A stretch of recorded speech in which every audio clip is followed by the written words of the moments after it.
उष्म हेलाणी राज्यसभा निर्वाचन राजनीति तेबे केउ दलरू किए हेब प्रार्थी काहक मिलिब दिल्ली टिकेट ताकु नै एबे चर्चा आरंभ होईछि। ओडिशार 4टी विधानसभा आसनरू 2टी आसन बीजेपी और गोटी आसन बीजेडी को मिलिबा निश्चित।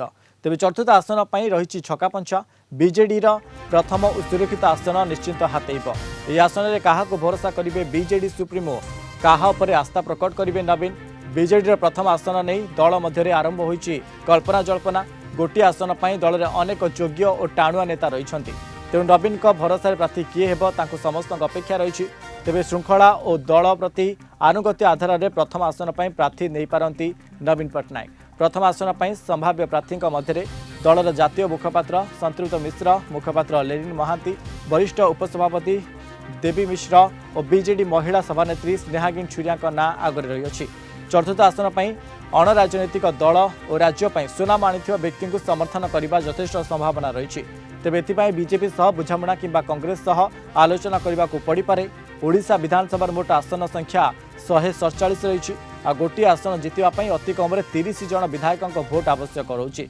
4टी आसन पर मोट 120 जन विधायकों भोट निर्णायक भूमिका ग्रहण करें। जदि कौन प्रार्थी पाखरे 30 रु अधिक भोट थाए तेबे बड़का भोट अन्य प्रार्थी को साहाय्य करें। तेबे 3टी आसन पर संख्या रही बेले चतुर्थ आसन पर लगी रही सस्पेंस।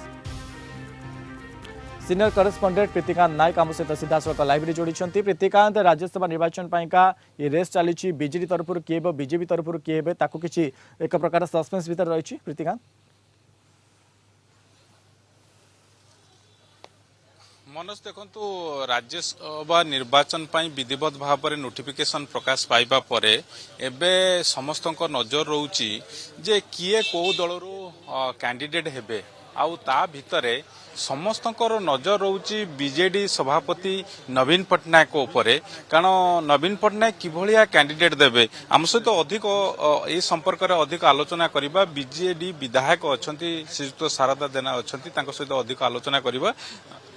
एबे आपण जानछथि नोटिफिकेशन हो सारी राज्यसभा निर्वाचन पाई किंतु कथा उठुची नवीन बाबूकर क्राइटेरिया कौन रहिबो। कारण एथर नवीन बाबू जने गोटे भरोसा योग्य कैंडिडेट को जो 4 नंबर सीट कथा पड़नी जो गोटे सीट बीजेडी हातेइबो से सीट रे गोटे भरोसा योग्य कैंडिडेट को से चॉइस करिवे बा देबे एटा आपातत चूड़ांत बोली कह जाय। सुंदु बिजु जनता दल गोटे आंचलिक दल हेले भी गणतंत्र व्यवस्था पर अधिक विश्वास भरसा रखे। नवीन बाबू दलर सर्वमान्य नेता एवं नवीन बाबू जहाँ निष्पत्ति नेबे निश्चिंत भाव में दलर राजनैतिक व्यापार कमिटी सहित परामर्श करी दल पाई राज्यर स्वार्थ पाई राज्य पाई जे संपत्ति हेबो जे राज्यर स्वार्थ पाई लड़िबो से सेमतिया प्रार्थी नवीन बाबू निश्चिंत भाव में चयन करिवे। तेणु से प्रक्रिया जदिओ नोटिफिकेशन होईची से प्रक्रिया आरंभ होनी आरंभ हम। किंतु मोर प्रश्न आपन को होची आपण देखिचंती पूर्वरु बीजेडी जो माने सांसद थिले 2 जन सांसद बीजेडी रु इस्तीफा देकी राज्यसभा रु इस्तीफा देकी अलगा दल को पळैचंती भारतीय जनता पार्टी को जाइचंती। तो एथर जेतेबेले कैंडिडेट चॉइस करिवे बा सिलेक्शन करिवे ये दिगु को अर्थात जो माने भरोसा योग्य जो माने पार्टी रो जो माने मूलत सेमान को इंपोर्टेंस दिया जाय।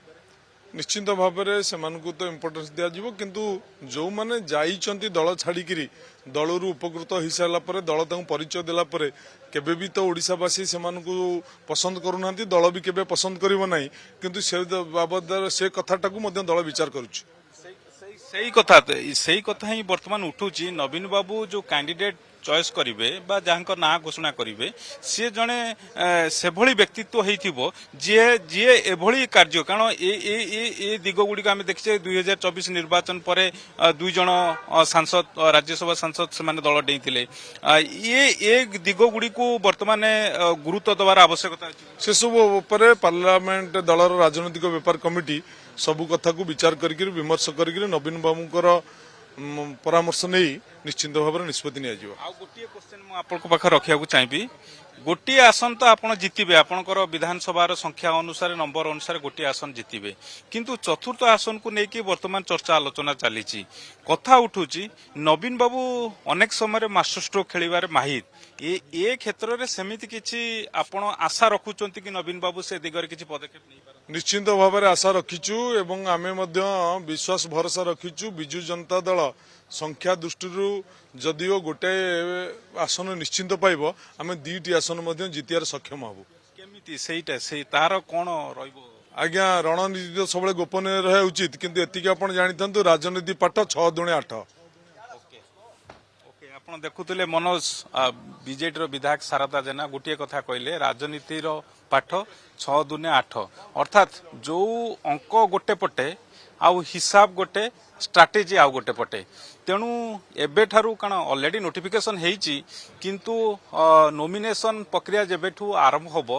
ता परे परे ई जो कथा कुआ जाउची नवीन बाबू कोन सेतेबेले निष्पत्ति नेबे आउ से संपर्क रे समस्तकर जो चतुर्थ आसन को नेकी जो रहिची किंतु सबुठू बड़ कथा होउची जो प्रथम आसन जोटा कि बीजेडी जितिबा सुनिश्चित से क्षेत्र रे बीजेडी प्रति जो मानकर आनुगत्य रही कारण ए अनुभव रही बीजेडी जे पूर्वरु बीजेडी जो मान को राज्यसभा को पठेइथिला से माने दल सहित दल को छाड़ी की परवर्ती समय अलगा दल को जाइचंती तेणु ए चतुर्थ आसन कहार हम ताकू नहीं कि मध्य बीजेडी सुप्रीमो वर्तमान समय मध्य तांकर अपेक्षा रही कहा से आशा प्रकट करेंगे आगू को पठेबे अनेक धन्यवाद आमको अधिक सूचना देते सीनियर करेस्पोंडेंट प्रीतिकांत नायक संपर्क।